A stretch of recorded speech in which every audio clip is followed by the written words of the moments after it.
You're listening to the Hustled Up podcast. I'm Laura Natoli. And I'm Holly Silva, and we are best friends since birth turned multi-passionate entrepreneurs and co-owners of Chores and More, a successful service-based business where everybody is treated like a best friend. Welcome to our show where tactical business education meets fun and real conversations about this wild journey called life. Get ready to be inspired. Grab your headphones, turn up the volume, and let's hustle up.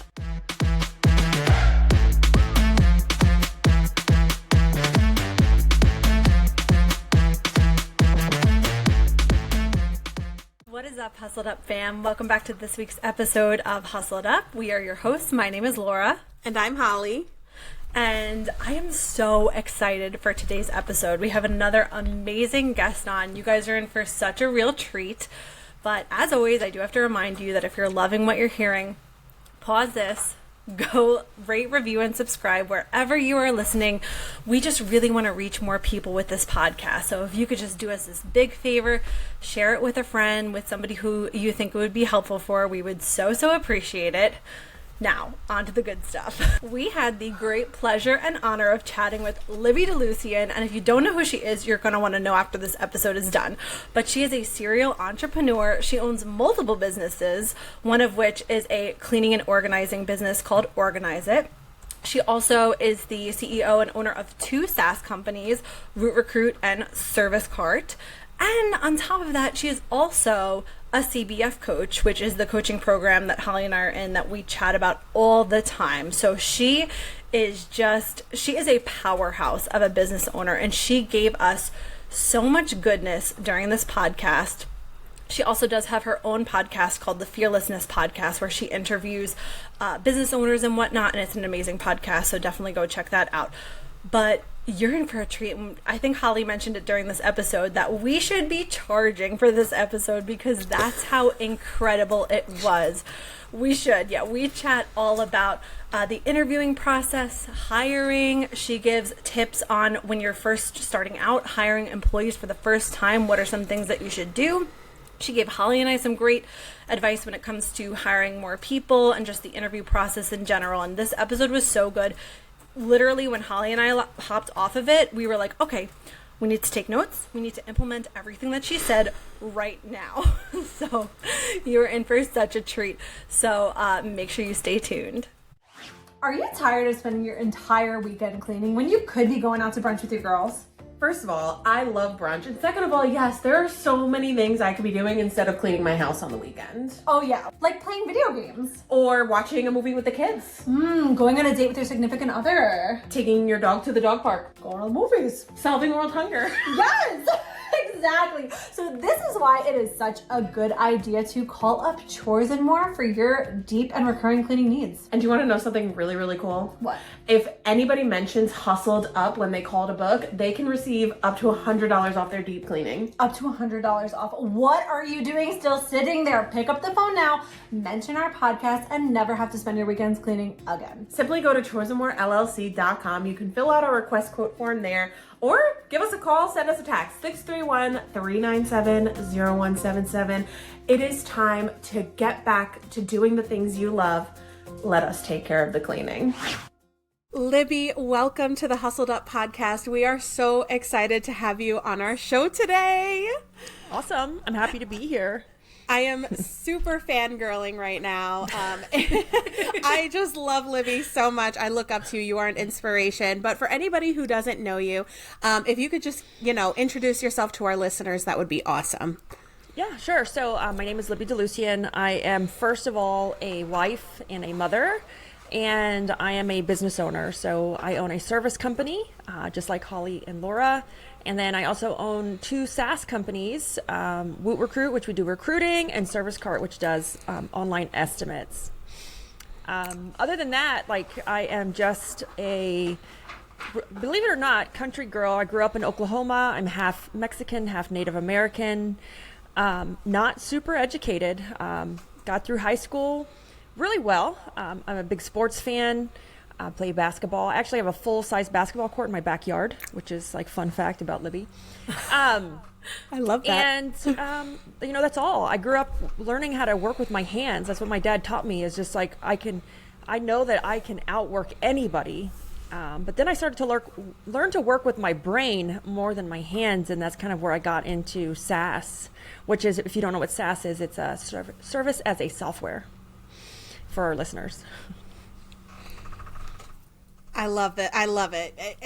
First of all, did not know about the basketball court. That's really cool. I could ask you about that, but we'll keep it business related today. Okay, so you own multiple businesses, as you said. So the first question, of course, we have to ask is, and you have children, you're married, how do you do it all? How do you balance? How do you achieve balance? Do you achieve balance? I would love to know. So I think that, I was on this panel and it was all men and I was the only girl. And I looked down the line like both ways because I was kind of sitting in the middle. And I was thinking to myself, like, how did I get on this panel? One, like, I think maybe they just needed diversity. And, sometimes I underplay, you still have that imposter syndrome. But anyways, one of the questions on the panel was, how do you balance work-life balance, that work-life balance that we're all chasing? And one of he is now a great friend, I would say mentor, because he is much more famous and larger than I am, Roger Wakefield, answered that question so honestly. And it's like, I don't have work-life balance.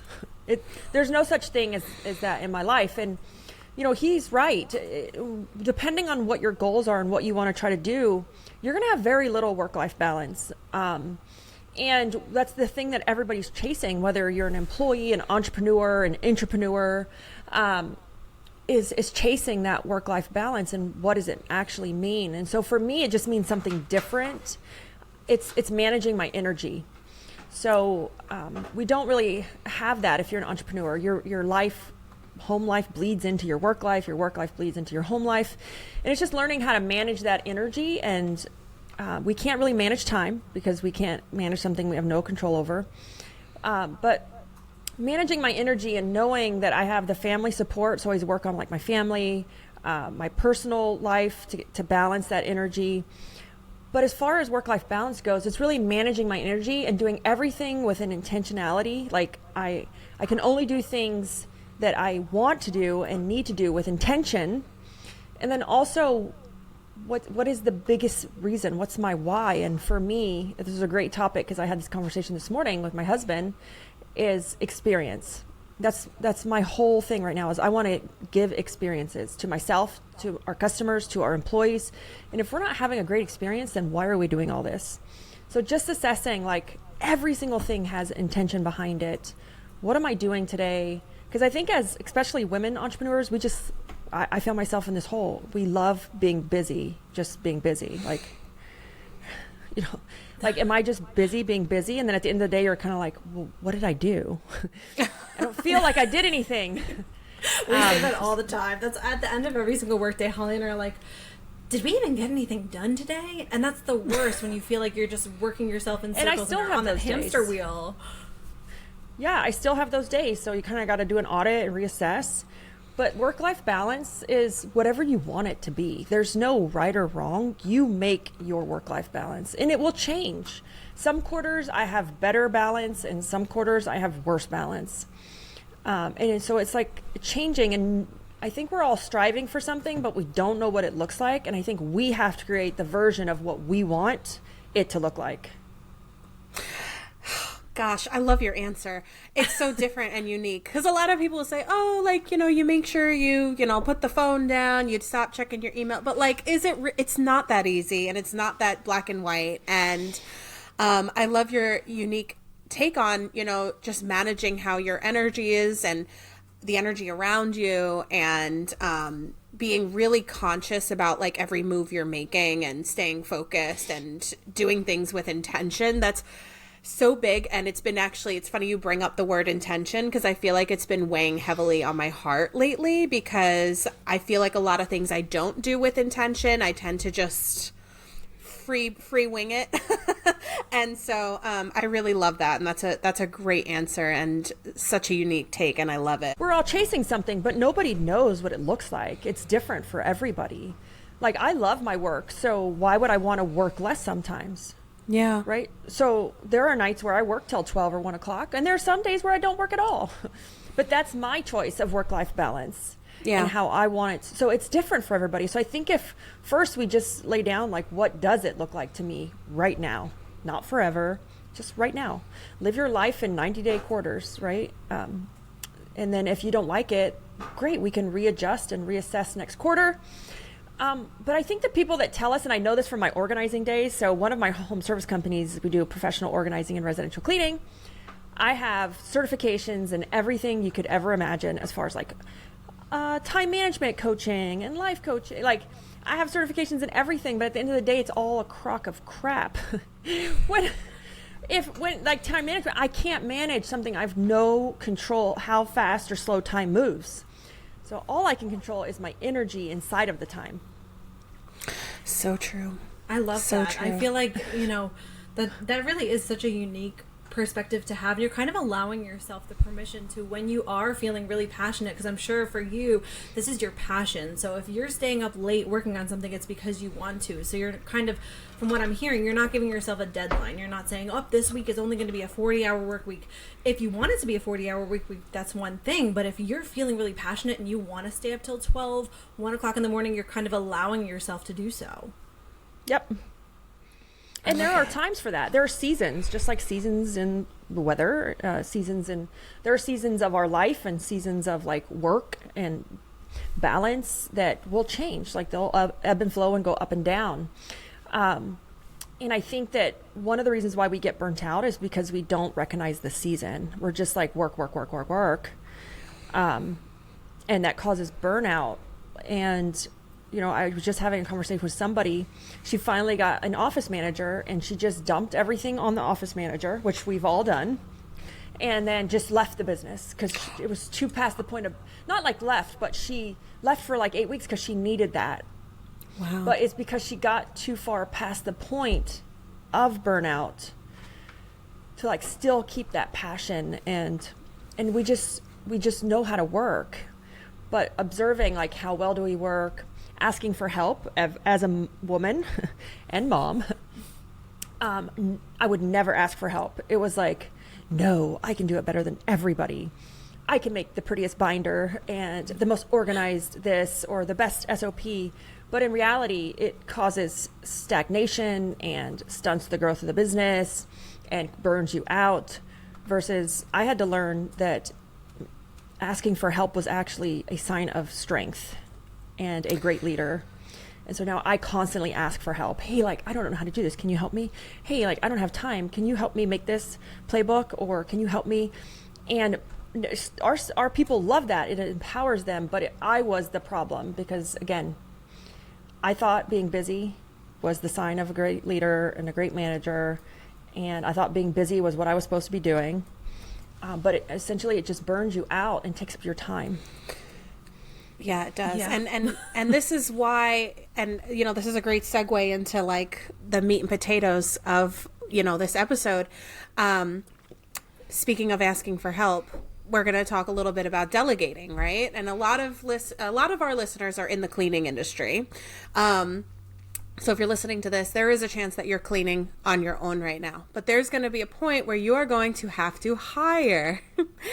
And it's very scary. So the first question I want to ask, now we're going to go into like maybe some more strategies and stuff and using WootRecruit and all these things. But I want, Libby, if you wouldn't mind, you to give a piece maybe or two of advice to somebody who is looking to hire their first employee. Oh, so, it's a scary thing because we all think, and you're not the only one that thinks this, is that I'm the only one that can clean this good. Like, no one can clean better than me. I sucked as a cleaner. I cleaned for a year, and I was like the worst cleaner ever because I over-cleaned everything. So I wasn't efficient. I wasn't charging enough. I was underpaid or undercharging. Therefore, I was underpaid. But I was the worst cleaning tech ever. And because I was scared of what like the customer would say, oh my God, like, and when I first started to look at hiring, I was in a unique situation for this because I had just launched my cleaning business and then found out I was pregnant with my daughter, who is now 6.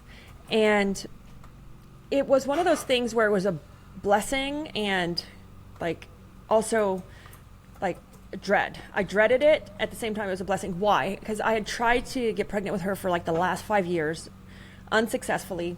So it was super like, it was like a blessing, right? We were so happy. But then I just launched the cleaning division of Organize It, and it was just booming. And I was like, oh my God, what am I going to do? Like, and so it was good timing because it forced me to have to rely on people.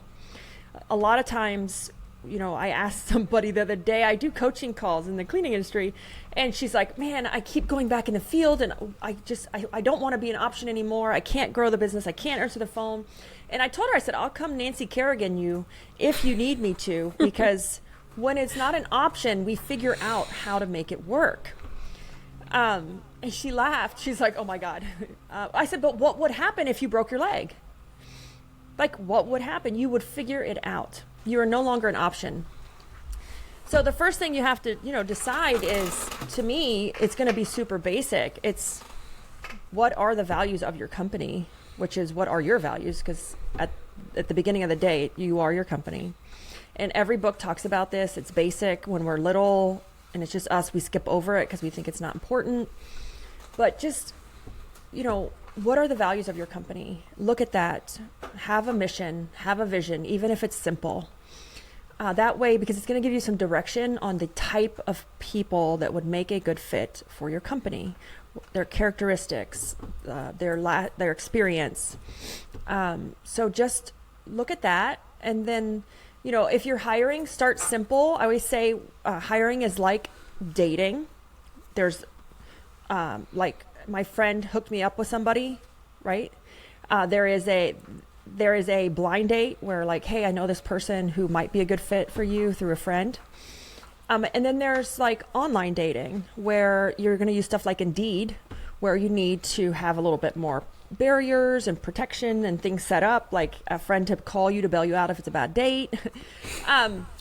So look at recruiting like dating, right? There's different forms of dating. You have to pick the level that you're comfortable with. So if I were you and you're small and you're just starting out, just start with that. Hey, can you set me up with a friend? Start there, start simple. So ask other friends, do you know anybody who's interested in a job? Do you maybe post on your social media page, hey, are any of my friends needing work or friends of friends? Start there, start simple. And then lastly, because with Indeed and other things like job boards, you need a little bit more structure. You're putting money into it. So if you don't have that structure, you're going to just burn the money.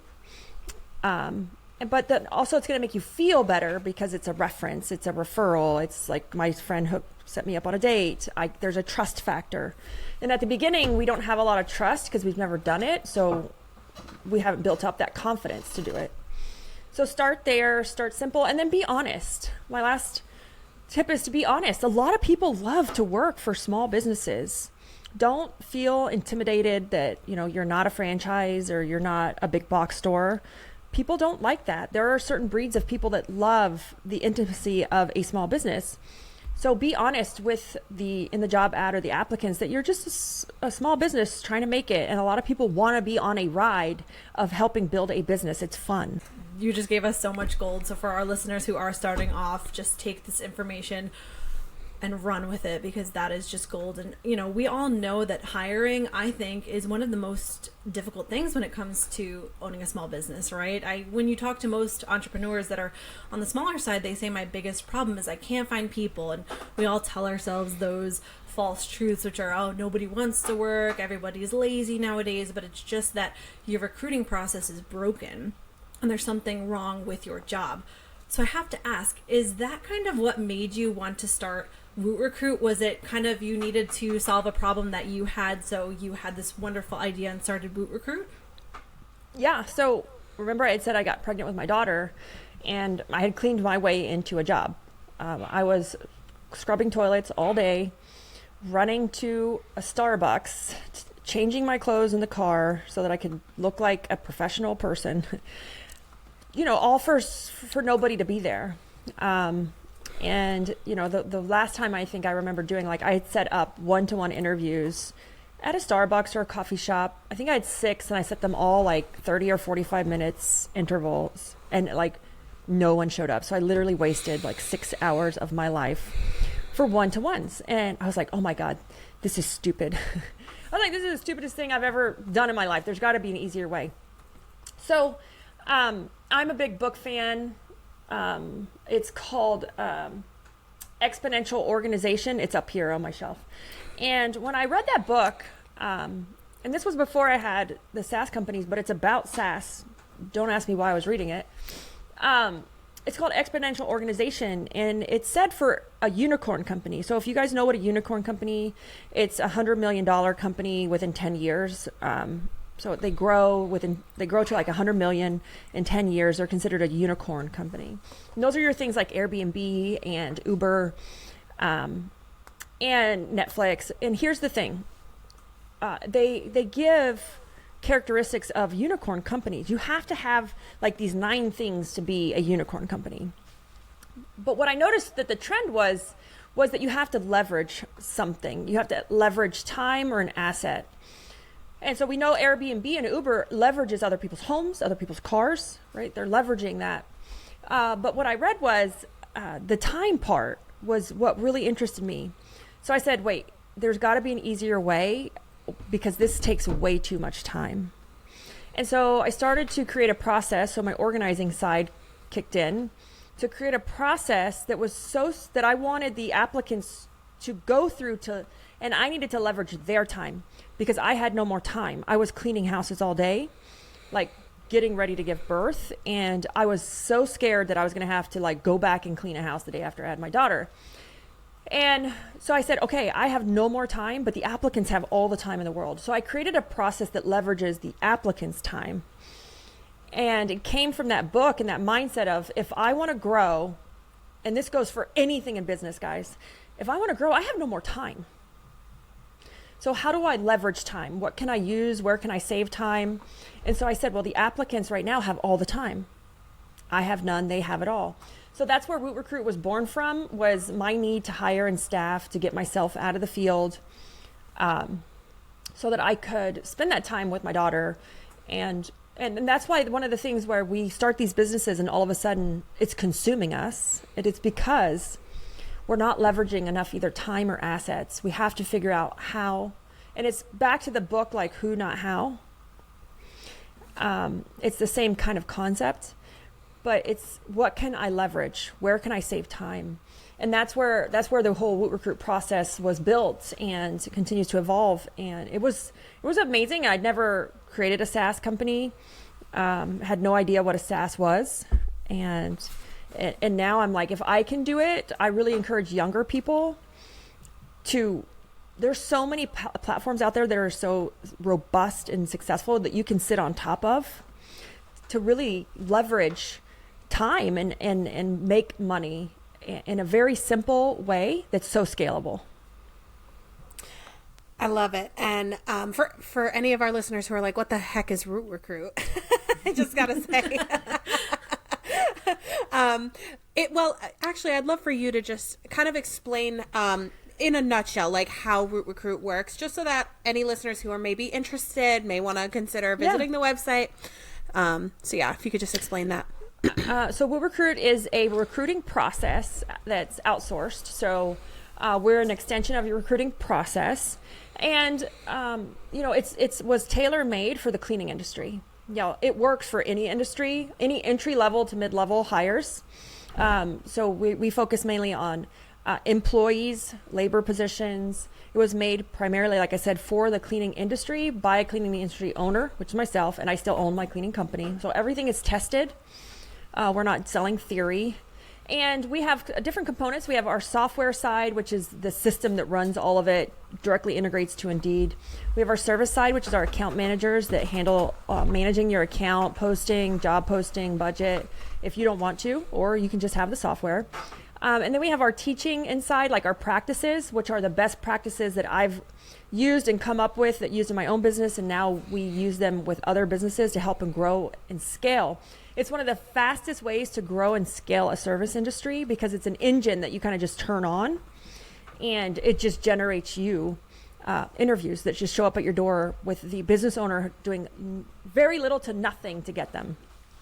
It's beautiful. Laura and I are customers of WootRecruit. We signed up in April of 2023, and it has really, we relate very much to the waiting around for somebody to show and them not showing. And back then we were also cleaning, so we were coming back to our office, cutting our workday short, and rushing back here, and then nobody would show, and it was frustrating beyond belief. And one thing that I love that Libby does is she does stacked interviewing, and I would love to talk a little bit about this because we started doing it and we followed your advice of having hiring binders and being able to kind of study the applicants even before they start actually interviewing by doing stacked interviews. And it also just minimizes your time wasted, because if people aren't, more often than not, people aren't going to show up, but then some people will. So if we're booking this, multiple applicants for one time slot,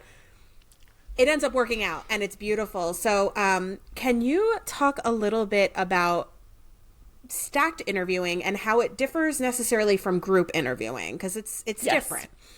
It's different, yes. So stacked interviews, I probably could have came up with a different name for it. Someone told me to call it interviewing with multiple seats to allow for no-shows. I said, that's a really long word. But he's like, but that's what you should call it, because that's what it is. People don't understand stacked. So it is stacked interviews. When I first started the process, I started group interviews. The original version of WootRecruit was group interviews. This was before it was a product that I sold to other people. It was when I was doing it in the infancy of the process. And then COVID hit, and I'm like, well, crap, I can't do group interviews because of COVID.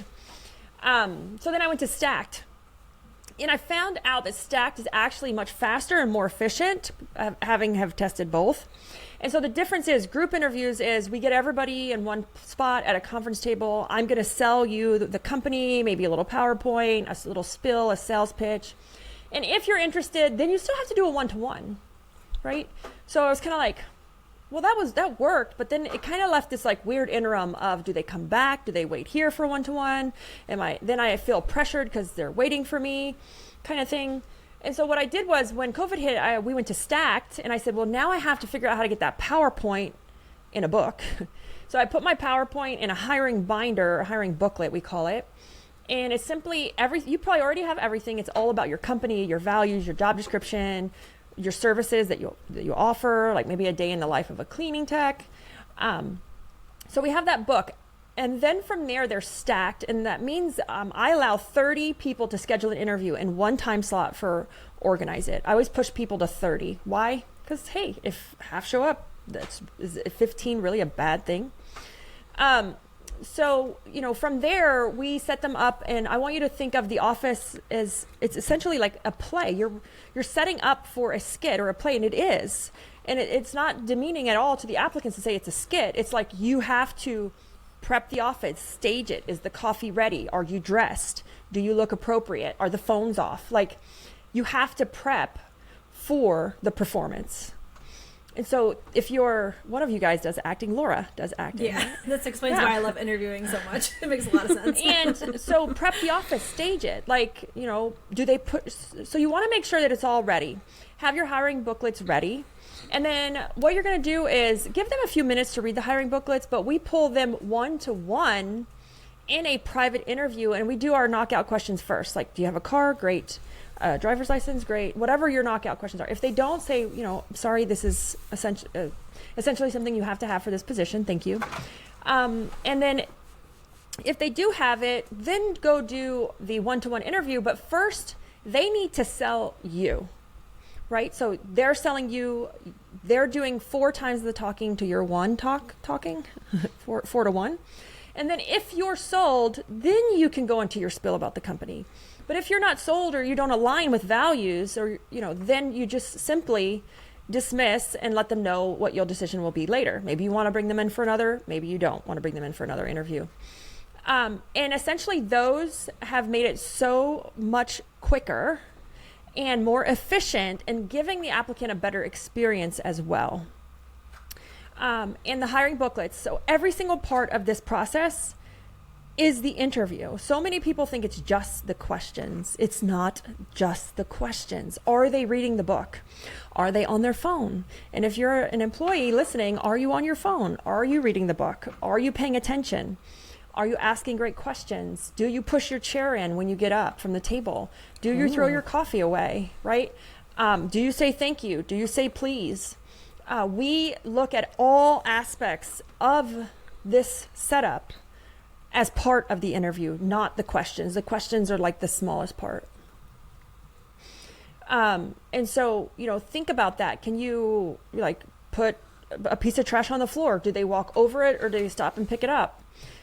So there's so many things we can do with the interview itself versus just the interview questions that we ask. So it's really important to look at it. You have them in front of you. We send all of our applicants a video before they arrive. We know if they watch the video because they know what to do when they arrive. Instead of saying, "Oh, I'm here. What do I do?" So every single thing is kind of evaluating, are they a core value fit before they even show up? I was going to say, I think that a lot of employers may not know this fully.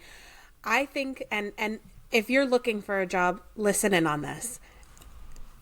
Do not think that you have to tell whoever is interviewing you exactly what you think they want to hear, right? I think that a lot of people give these fabricated answers on the interview. So for Laura, when she's interviewing, I mean, she obviously listens to them, but she takes them with a grain of salt. And if you are going somewhere for an interview, know that you are, well, and hopefully you are, if people follow this, you are being studied from the moment you walk into the door of the place where you're going to be interviewing. And if you're hiring, if you're on the other side of this, study your applicants from the moment they walk through the door, because they are most likely just going to tell you what you want to hear. This book right here is the greatest book. It's called Cues. It's Small Signs, Incredible Impact.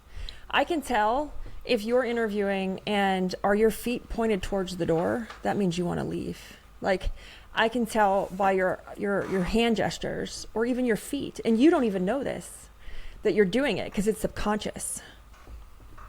Ooh, I gotta get that book ASAP. I'm gonna write that down. And so it's a great book to master really the secret languages to communication. And we're doing it. So when we're hiring, so many people are so fixated on questions. Like, how many say, "Oh, I need good questions, good questions." Very little to do with the questions. The questions are kind of, everyone has the same questions. They're just varied. It's the next question is what's important. And then the next question and the next question that's deeper on on the same question versus just some surface level questions that are yes or no. So, just back to our stacked interviews, it's allowing for multiple no-shows. It's seats to allow for multiple no-shows. It's maximizing your time. It's leveraging the applicant's time because we don't have any more time. And a lot of people push back on me with this because they're like, "Oh, well, I don't want to waste their time." My office can interview like 10 people in 30 minutes.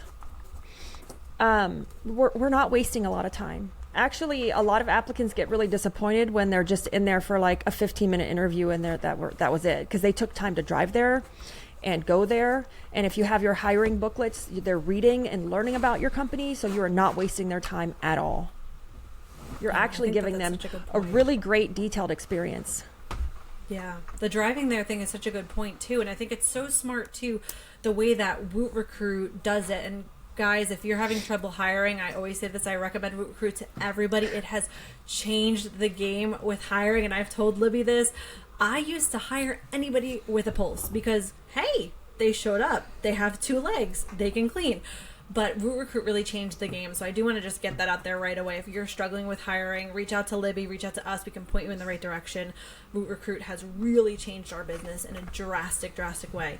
But you've done just such a beautiful job of, vetting them beforehand. So if they are going online and they're answering your interview questions online through the WootRecruit portal, you've already vetted them to make sure that they are, at least on a base level, a good fit for your company. So you're not wasting their time. And you've done just such a good job of saving time on our end, you know, during the recruiting process, but also giving us these golden nuggets to do during the actual interview process. I never knew stacked interviews were a thing. The first time I think we did stacked interviews, I only had set it to like 5, and I was panicking because I was like, oh my God, 5 people. And I felt so pressured to hurry up. But you're right, they took the time to drive there. If I showed up and I drove maybe 20 minutes for an interview and I was in there for 5 minutes, I would definitely feel some type of way. Yeah. And so you're through WootRecruit or anything you want to do, whether you're using our solution or not, you want to give them a great experience. So many people have said, WootRecruit has made my small company look so professional because of the experience that the applicant is getting as they go through that process. They're like, I could have never set this up. We have videos guiding the applicant, like processes built in, sequences built. And so it does give that applicant a great experience, and that was my entire intention. We're like the only thing ever built that was with the applicant in mind, because I needed them to want to finish the application and schedule their own interview, because I didn't have time to call them and play phone tag and set something up and like, you know, then go look at Indeed and it's been 3 days and all those applicants are now stale. I didn't have that time, so I needed them to want to do it. I needed them to enjoy the experience of applying and actually coming and doing the interview. So that's why we're so focused on these little nuances where we're not a traditional recruiting solution at all. People sign up and we get a lot of pushback and we're like, can you just try it, please? Like, you came here because you heard great things, but you want to bring your old habits with you. And I'm like, how's that working for you? Yeah, it's, yes. If your hiring process is well, first of all, I think we could all say, if you're having trouble hiring people, stop blaming the economy, stop blaming pandemic unemployment. That's long over. You know, think about your recruiting process and understand that there's a chance that it is broken. And WootRecruit really is great at guiding the applicant from the moment they start applying. And I love the way the ads are set up and how there are videos describing the company as you go. And we also have a video at the end of our process that shows them how to get to the door. And more often than not, they don't watch it. And I'm like, please just watch the video. Impress me. But it's really great. And it's awesome. The stacked interviews have been such a game changer for us, to be honest. And I think now we have 10. We're not as brave. We're not brave enough to have 30 openings yet. But I know, I'm stunned. You said 30 and I went, what? Oh my gosh. But we do have 10. But honestly, more often than not, we're getting like 25% shows, if not less. So not even. I would say it's been a little less, if I'm being honest. It's been a little rough. You know. So the show rate is so much contributes to a show rate. So, you know, whether it's the time to schedule, like if they're scheduling too far out, they could have gotten a job, they could have accepted a job. The other thing is, and this is really, a lot of business owners don't like it when I say this, but they have no commitment to our job yet. Like, they have no commitment to this interview. If something more important happens, they're going to pick that. So would you. Right? They don't know you yet. They don't know your company, and it's not a priority, because if something else happens, like a child broke down, they're going to pick the priority. And we have not come to this mutual level of commitment yet. And so that's one reason why we see a lot of no-shows. It's because to them, that's not the most important thing right now, because something else may have happened. So we have an 88% show rate at Organize It, and I was trying to figure out why. Just this morning and yesterday, I'm working with another WootRecruit customer. One thing about WootRecruit is we love to work with our customers to try to build out things that they want for our industry. And, you know, we have an 88% show rate, and I was like, man, that's really high. What are we doing? And what I noticed was I did add a ton of customization to our sequences and automations. So we have, like, all of our customers have the ability to add those customizations, but I was like, hey, like, check out Winner in action. And so we put a video of Winner working, or like, hey, we're looking for people just like Winter, she was she worked at the Circle K gas station for this many years, and she got her job and she moved up to a trainer, and now she's a field inspector. So we were doing a lot more with hitting the emotional experience, building out those customizations of trying to relate to someone who may have been a Circle K gas station attendant or moving up in those things. And, you know, I think that's one of the reasons why we probably have a good show rate. And then you have to look at your brand and your local community. How strong is the brand? Are you keeping their attention? So here's the thing you have to think. From the time they apply to the time they show up to your interview, are you keeping their attention? Do you know how hard that is right now? It's probably really hard, I would imagine. We have 5-second brains. We have turned into a TikTok society. Yeah. So it's like, am I keeping their attention, or do they just completely forget about my job? And they're remembering the job that's in front of them in this moment. And is your brand so compelling? Was the ad so strong? Was your pay that attractive that it's going to hold their attention from the time of scheduling an interview to the time of showing up? So if it's 3 or 4 days, I'm going to say no. Because I can't even remember what happened 3 days ago. If it's like 1 to 2 days, you could probably hold their attention pretty well. Like, but can you hold that attention for 3 to 4? You're giving me a lot to think about right now. I'm like, Yeah. Because if 88, you've proven that 88% is possible, which is fantastic. If you would have told me that, I would have been like, that's not possible, but you're doing it. So that means that there is a lot more work that could be done on our end to improve that show rate. Yeah, so can you hold their attention? Do they want to come work for you? You know, not you specifically, but our listeners. Because here's the thing, they just have to remember it. They're not doing it to us on purpose. Everybody gets so offended by the no-show rate, so offended. Oh my God, I can't believe it, how people could do this to me. Like, you're not the only company in the world they're doing this to, but also, you know, do they even remember you? Or are you just another job they applied to? That's the difference. My brain is like, it's just like thinking so hard right now. I feel like it's going to explode because it's just all really good insight. You know, how memorable are you as a company? And I also think even just down to like nitty gritty stuff like us, we only do interviews 2 days a week. So if they have to book out 4 days out, 5 days out, then yeah, they're probably going to forget. That dramatically decreases your show rate. If you interviewed 5 days a week, you would probably double your show rate. Wow. I believe it. Mm-hmm. I believe it. And then because it's time to it's time to attention. Like, can they hold that? Can you hold their attention? Because they didn't just apply for your job. Like, you know, Indeed allows people to apply for 20 jobs just by pushing a button, like apply, apply, apply, apply. And, you know, WootRecruit, we integrate with Indeed, but we're a little different because we remove them off the platform and give them an experience. So we're hoping that one is different. But, you know, they didn't just apply for your job. They applied for 20 or 15 jobs. So it's the one that, you know, is in front of them. It's the one they remember. It's the one that now it's important. I need to go to that interview. Crap, which one was it? Like, which job is it? And the other thing is, like, there's very little commitment on both sides, whether it's the company or the applicant. It's kind of like dating, right? You have to give a little to get a little. So how much, and we expect like all these people to show up, but in fact, we haven't committed to them, very little.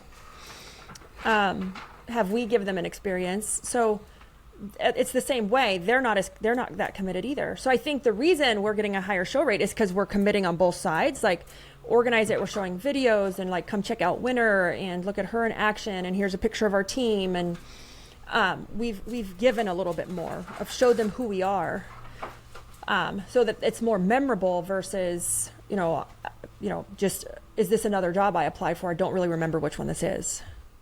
That makes so much sense. And you know, it's funny you mentioned this. It's to somehow get it in front of them more would be great. But I remember at the end of last year, I posted to TikTok actually a day in the life of a Chores and More cleaning technician. And, you know, it was actually me. I went out into the field. I wasn't fully mop free yet. And I like just filmed myself cleaning, you know, 2 maintenance jobs and, you know, checking into the office, whatever it was for the day. And I remember like shortly after that, a bunch of the applicants and the people who came in were mentioning, I saw your video on TikTok. I really loved, the day in the life video. So applying to their emotional side and going there, it made a difference. It really did. Take that TikTok video and put it in your WootRecruit automations. Oh, That's a great idea. I didn't know that was even possible, but yes, it is possible. Amazing. Okay, we're doing that as soon as we get off the call. And on that same vein, I definitely want to go ahead and up my interview days. How many days would you recommend? Would you recommend having all 5 days? Well, it depends what you're trying to achieve, though, right? Are you trying to achieve higher show rate because you need to hire? Because there's a balance between I have to get things done and I need to staff, right? So recruiting is not static. So let's just throw that out there. And this is why it stops working for a lot of people is they think I create a process and it's static. So this goes even for WootRecruit customers. It's not static. It's ever evolving. It changes with the market, the season, the trends, the economy. And so you need to look at like refreshing stuff here and there. Like look at, do I need to refresh my ad? Have I upped my pay? Have I changed my benefits? It's not static. So it's an evolving thing. So sometimes, you need to recruit 5 days a week because you're getting ready for spring, or it's our busy season, or so-and-so put her 2 weeks in. Or if we're actually overstaffed, I'm only going to do two days a week right now, that's okay. It's not static. It should change and have the flexibility to work with your needs. So you don't always have to interview 5 days a week. There's going to be a time in your company where you're going to need to keep up with churn and the number of leads coming in. So I would say if you're over like 10 or 12 cleaning techs, I would recommend you interview 5 days a week because of the amount of churn we get and how many offers we need to get one great cleaning technician. That's great advice. This was so helpful. Literally. This was so helpful for us too, because we are, just to be transparent, in a period where we need to hire desperately, and we were like, oh, should we change? And I've been in touch with my account manager, who is amazing, incredible, and so helpful. But we were like, oh, maybe we need to target a different location and doing all of these things, when simply upping to 5 days a week, which we are in a period right now where we need somebody like yesterday. So this was so incredibly helpful. So here's the question to ask yourself as a business owner. And this is one of my biggest fears, is making a decision for the business based off my convenience versus what the company needs. So a lot of people push back on me sometimes for the 5 days a week. And I'm like, they're like, I only want to interview 2 days a week. And I said, but what is in the best interest of the company? It's not what you want to do. It's not what time you have to do or how much time you have. It's what does the company need right now? And so that's why it has to adjust and change with the company. It's the same thing, like Holly and Laura. One day you're probably going to have to say, who's the best CEO for the company right now? And it'll change. It'll change every quarter or once a year. I had a partner and we would change roles as CEOs because you can't have two CEOs. There can only be one person in charge. But the company, it was what was in the best interest of the company, not necessarily what I want to do or what was convenient for me. And asking yourself that question, what's in the best interest of the company right now? Not what's convenient for me or what I want to do, because that is actually, because we are an employee of our own company. So we have to choose what's in the best interest of the company. And if you need to hire desperately right now, I would say interviewing 5 days a week. But the other thing is, you might want different time slots, because what if someone can't make that time slot? Then that's going to attribute to your no-show rate, which is fine. And that's the gamble we take. And we don't want to offer 1,000 spots because we need to leverage our time.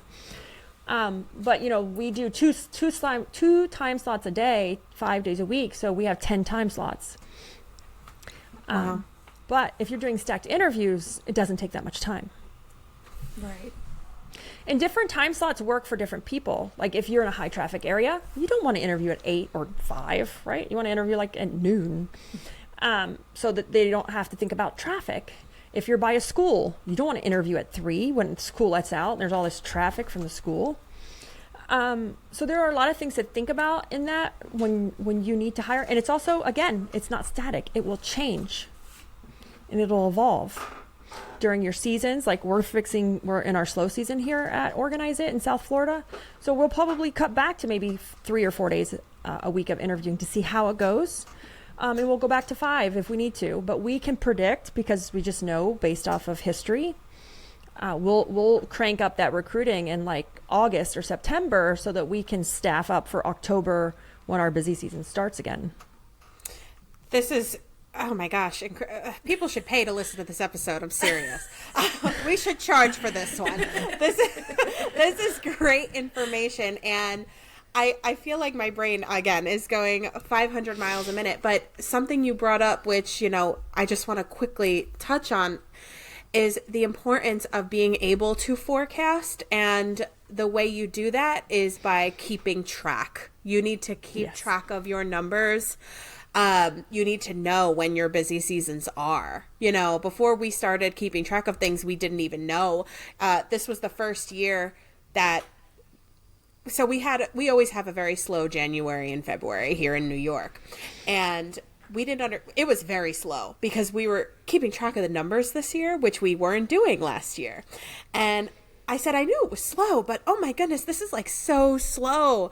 And now next year, when it's that slow again, I'll be able to say, oh, okay, we can cut our interviewing days back a little bit, and also not be so shocked at the slow number. So it's important to know when those busy seasons are, when it's going to slow down. And then also what you brought up, like something as simple as being near a school and not putting your interview times when school's getting out. Like, oh my God, I feel so like my brain is exploding because you don't think about those little details. It's crazy that you mentioned that. I never would have thought of that, but we are near a school. So maybe this is something to think about, and to really just like break it down, like break all of those details down. And, the high traffic area, not doing during rush hour, like another huge, huge thing to think about. And wow, I'm speechless. I'm speechless. I know, we need to go change a lot right now. One of the things about forecasting is that it's our job as owners to take time for forecasting. If you always feel like you're throwing stuff at the wall just to see if it sticks, there are rhythms to everything. It's just that we haven't had the time to sit down and look at it or document it. And that is the best, because you're probably, and I did the same thing when I first started, you're like, oh my gosh, why are all these customers leaving? Well, duh, it's snowbirds are going north because it's now spring up north, and they leave us every year. It happens every year. But for the first 3 years, I was like, what am I doing wrong? And it makes you feel inadequate or like you're failing. But it's the rhythm of the business. And, then you can stop beating yourself up and figure out how to fix it or prepare for it. The biggest thing is prepare, but as business owners, we can't just be busy, answering emails. We can't just be busy answering the phone and putting out fires, because at the end of the day, that's all we're going to ever be good at is just being busy. We have to make time to have clarity breaks, have time to forecast. So I do my forecasting and numbers in the morning. After I exercise, before I take a shower, I have a numbers time in my calendar. So if you guys follow me, I practice the perfect week. I have a set time in my calendar. It's only 30 minutes to just sit there and look at the numbers, to forecast what's going to happen, what's going on. Nothing too structured. I just have all the tabs saved on my Chrome browser of all the things I want to look at.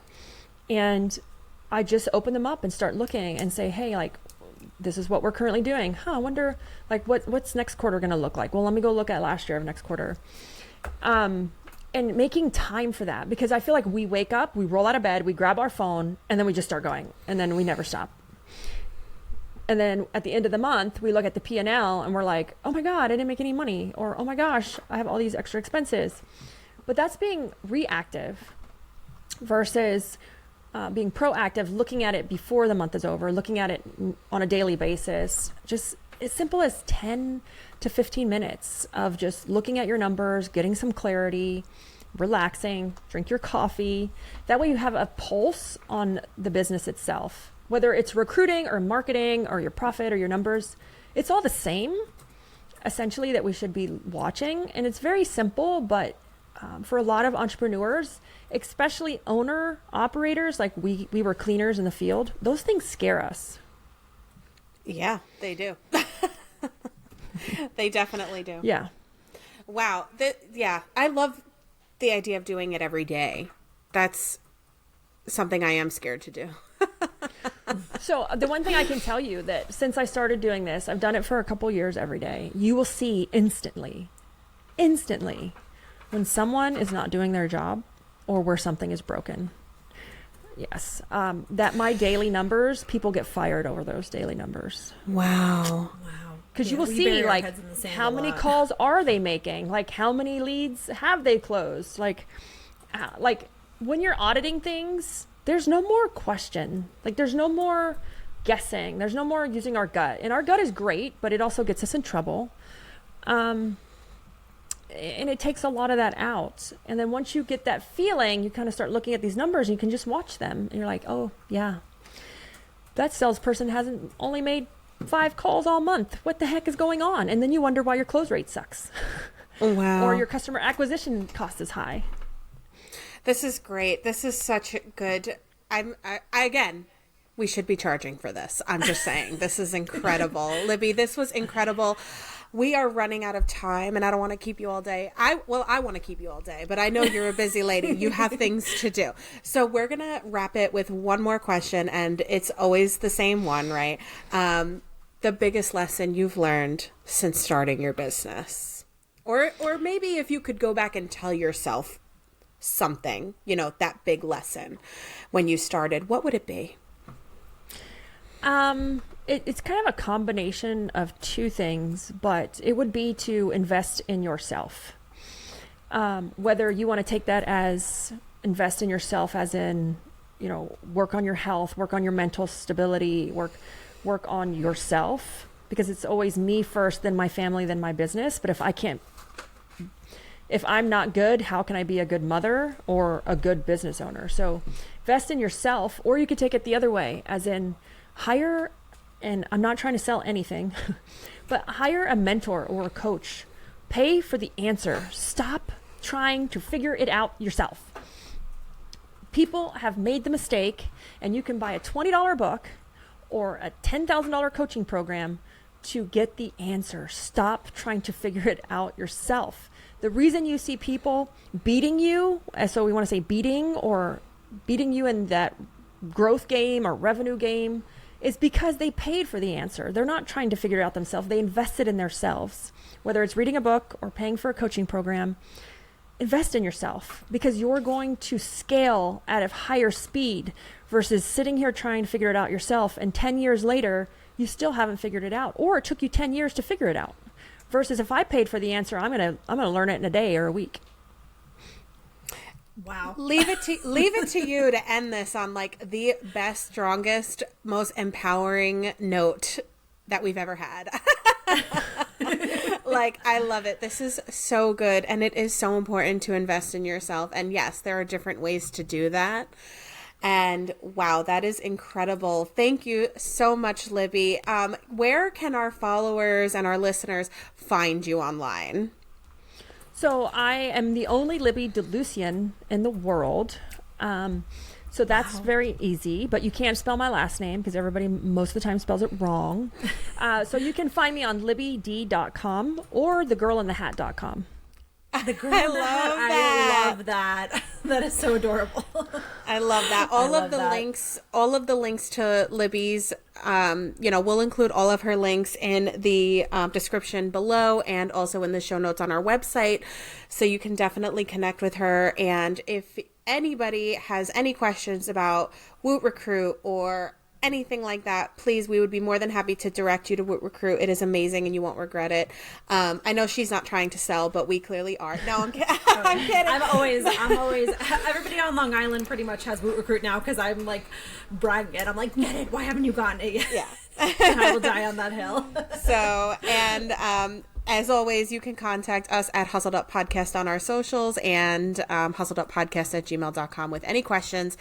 And yeah, thank you again, Libby, so much. This was an absolute pleasure. And seriously, we are all taking so much away from this episode. Thank you. Thank you for having me.